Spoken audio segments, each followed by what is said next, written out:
AM1, running some errands, might as well do a car video. One of these, get an oil change. Yeah, so shout out to my new subscribers. Unfortunately, I had some subscribers drop off. And I want to clarify some things because you may have heard me say something pretty outrageous on this channel. And I know some people that I rock with in the real world and online know that I'm big on keto, low carb. But there is, amazingly enough, this thing going on where there are influencers advising people to eat high amounts of sugar as a weight loss strategy. So I wanted to clarify that for anybody else who's kind of put off by that and wondering what has gotten into me. Have I lost my mind? So yes, there is a thing online, and it kind of jumped off from YouTube specifically. So again, I say this because some people that interact with me on this channel or subscribe to me here, I know from the real world where they're not even tapped into YouTube and have heard nothing about this whole sugar diet, sugar fast thing. And then of course some of my audience is well versed in what's taking place here on YouTube, and they're aware of Cole Robinson and Mark Bell, and are aware of the craze that's sweeping the nation, the whole sugar diet, sugar fast thing.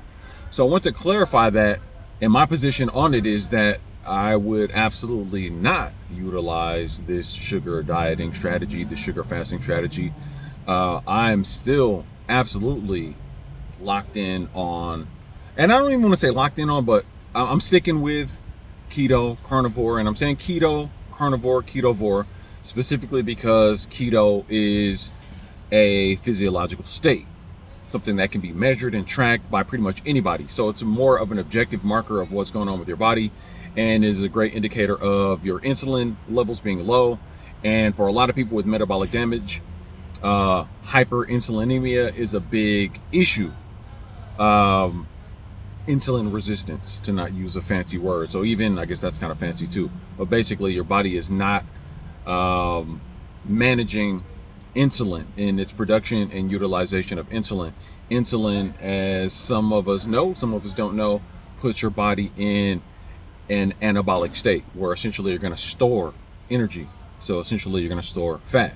So for people who are like ripped, shredded bodybuilders, this whole thing where you're going to use a sugar diet or do anything that's going to spike your insulin, that could be seen as a good thing. I've utilized it myself when I'm more kind of on a bulk-ish kind of aim. So I get it. You could either be anabolic or catabolic, where you're building or breaking down, or somewhat of a midpoint. I actually like to operate in more of the midpoint and fluctuate as needed depending on my goals. I'm 47 years old. I'm not trying to be super duper meat headed out. I'm just more about maintenance, maybe gain more muscle mass over time. Definitely gain more muscle mass over time, but really, again, over time, not in some drastic kind of way. But at the same time, I'm still healing and recovering from years of metabolic damage that I've done to myself, leveraging more of a plant-based diet strategy. So I've taken a big hit to my metabolism, my body, my cells overall, by not consuming the proper proportions of fats and proteins. And again, I'm still fixing that. So that's a big deal. Getting more into coaching people on fitness and nutrition, as I've learned so much more, and I've had such success and wins in the strategies I've used. Again, I've been big on keto, low carb, fasting, intermittent fasting, tying all those things together in a very systematic way. Hearing a lot of different things from, mainstream, medical, pharmaceutical, whatever, online influencers, authors, scientists. I've taken it all, tried so many different things. I've pretty much done it all, and I devised a strategy that works well for myself. Now, I am a 6'2", 47-year-old man, and there's obviously bio-individuality, variability between different people's bodies, and obviously between men and women, hormones and all that.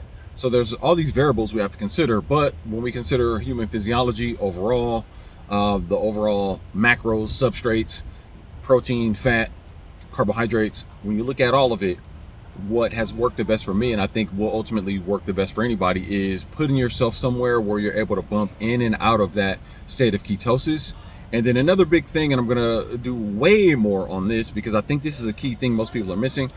There is a seasonal element to all of this stuff and a regional element to all of this stuff, in the sense that if you are gonna consume carbs, because some people that I work with and coach are, they still want to eat carbs.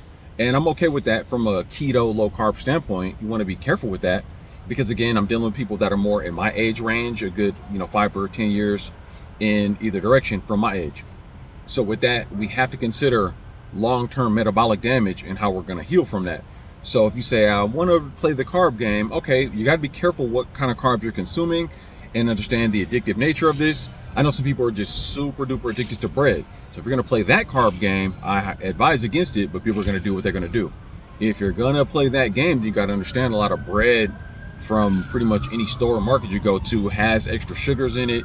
They figure out a way to slip seed oils into it. They kind of booby trap a lot of these things to be processed in some kind of way.